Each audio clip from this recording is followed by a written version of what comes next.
If I hear one more person tell me to be positive, I will commit a federal crime. Hello folks, it's Gina back at it again with another video. I haven't made a video making fun of something since my Asian subliminals video, so today I decided to do what I do best, making fun of things. Last night, I suddenly remembered this one book that I read back in the days of 5th grade that was A Girl's Guide to Middle School. It was a memory that was dark enough for me to have stored away in the back of my mind ever since I read it. For some reason, the memory came back at 1 in the morning, so today I'll be reading out loud some of the most interesting sections from these books. The first book that I read is called Girl's Guide to Conquering Middle School by Erica and Jonathan Catherman. This book was written in 2018, so hopefully we will see some woke, spicy takes in here. Alright, let's begin with the introduction, shall we? Middle school can be like a roller coaster ride of emotions, friendships, and physical changes. The ups, downs, twists, and turns during this time of life can, at times, overwhelm your senses. People are always like, her teenage years are a roller coaster of emotions. I don't know, bestie. Personally, it was a little more like the euthanasia coaster for me, but you do you, I guess. Poorly performed drama can ruin some potential good times in middle school. Poet and author Maya Angelou once said that you may not control all the events that happen to you, but you can decide not to be reduced by them. Yes, preach, sis. Slay! So straight off the bat, we can see that this section was a nice attempt at trying to make people feel welcomed to the world of middle school. Man, I wish I had that when I was growing up, but the only thing I had was depression. This book is very conveniently divided up into multiple sections, and each section has a paragraph of advice for everybody. Bathroom, no loitering. As the wise poet Shakespeare once said, when you tinkle, you sprinkle. And while in the stall, don't touch the wall. So I am confusion. I don't understand what when you tinkle you sprinkle means, but aren't you supposed to not sprinkle? Because if you do, then the next person who comes into the stall will be grossed out. This section is called Bus, Take Your Seat, and it's supposed to be a bit of advice on how to ride a bus. In kindergarten, you learned a simple rhyme that went something like this. The wheels on the bus go round and round, round and round, round and round. The wheels on the bus go round and round, all through the town. In middle school, you'll want to avoid learning a similar song that goes like this. The bus driver's head spins round and round. That got real dark real fast. Misbehavior on a school bus can result in suspension of riding privileges, ISS in school suspension, and even criminal charges. I really appreciate how they go from singing a nursery rhyme to talking about the law. I mean, that's middle school for you. Next, here's a section on communication. Communication is a numbers game and you want to win this game, blah blah blah blah blah. Do the math so your communication equals 100%. 55% body language. Face people, look them in the eye, and smile. 38% tone of voice. Speak clearly and be respectful. No sarcasm. These people are really calling me out here. And 7% words. Choose your words carefully and stay away from extreme descriptions like always or never, everybody and nobody. Who's gonna take the time to calculate this in their brain? Imagine you're talking to somebody hey, what's up? What's up? Hello. Did you see that new movie yesterday? Actually, I haven't seen that yet. Would you like to go with me? Watching a movie is always fun for everybody. Stay away from extreme descriptions like always or never, everybody and nobody. Always fun for everybody.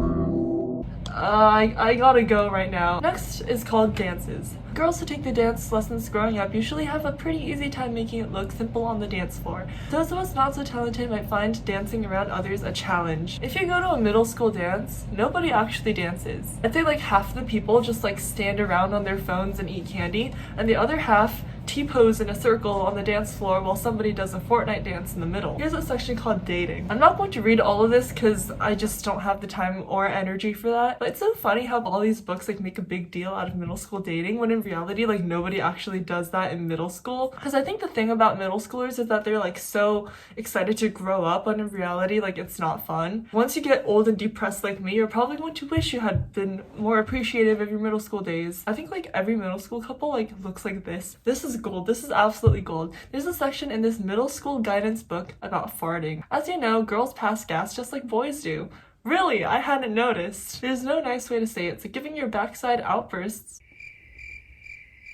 That makes me uncomfortable. Cute names like Poof, Toot, or Fluffing. But who calls their fart fluffing? That's honestly worse than fart. Basically, you are a walking science experiment that could blow up at any moment. Everywhere you go in school, a strange brew of noxious gases ferments within you. Do the right thing and keep the air clean until you are outside. But when the pressure builds and you just can't hold it in anymore, please let it out in the bathroom. And, like, if you're going to fart, then like you don't have the time to go to the bathroom. Not to mention that in middle school and in elementary school too, these teachers like limited the number of times per day that you could go to the bathroom. Like, girl, I'm sorry, but if I need to poo, like I need to poo. Like, I don't have time to wait around for you to fill out my bathroom permission slip. This and a bladder infection, honestly. Also, take a look at these images. Me showing up to school every morning. Girls are friends with their girlfriends in very different ways than guys are friends with their guy friends.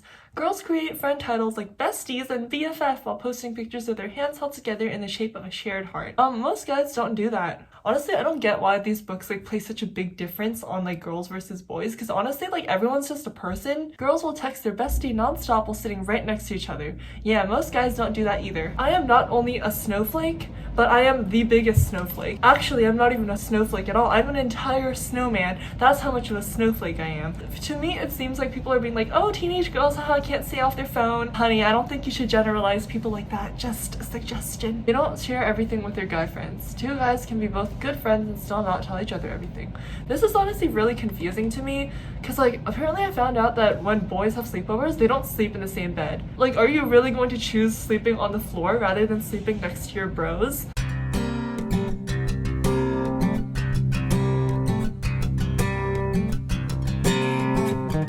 Alright, here's a section on hair. Here's where it gets even more patronizing. Finding the hairstyle that works shouldn't add stress to your life. Yet for some girls it does. Either they don't care that their head looks like a dirty mop, or they spend more time than Miss America directing each and every follicle onto a hairspray sculpted perfection. Also, when they said dirty mop, I felt very called out by that. I may not wash my hair every day because it's dyed, but that does not give you an excuse to call me a mop. Excuse you, Erica, but I have a bit of an issue with your tone here, young lady. Alright, so I just skipped over the rest of the book because it was like useful studying tips, which I'm not going to talk about because I can't make fun of that. So that's it for that book. The second book is called Middle School: How to Deal by Sarah Borden and like a few other people, and this was published in 2005, and oh boy does it show. Start off with a section called the popularity trap. In middle school, you may discover that popularity isn't a contest. It can get full on war. Popularity is a really big deal in middle schools. Most times there's one major popular group on campus, or sometimes two. Okay, this is an absolute lie. Maybe this is how things were back in like 2005, but this is definitely not how things actually are in middle school. There's no popular group. Everybody is like lame because you're all 11. Like, what are they gonna do? Make fun of you on Wattpad? Plus, once you let someone change how you act, you're giving them the power to control how you treat other people and interact with them, how you do in school, and maybe even how you think. Nobody's acceptance is worth that. That's right, ladies. Don't let anybody gaslight, gatekeep, girl boss you. Okay, and here's a section about homework. Point is, your teacher wouldn't give you homework if it was impossible to do. My teachers are cackling at this right now. If you really feel like you have too much homework or need help on it, try talking to your parents and asking their advice. They'll help you come up with a plan. Or they'll make fun of you for being stupid. Okay, here we go. This is the part where you know this was truly made in 2005. There's a section called Girl Talk, lingo for online chats. And here they have a bunch of abbreviations plus what they mean next to them. Here it says BAK, back at the keyboard. BB, bye-bye. BBL, be back later. In 2021, that means a completely different thing, but okay. GTGP, gotta go pee.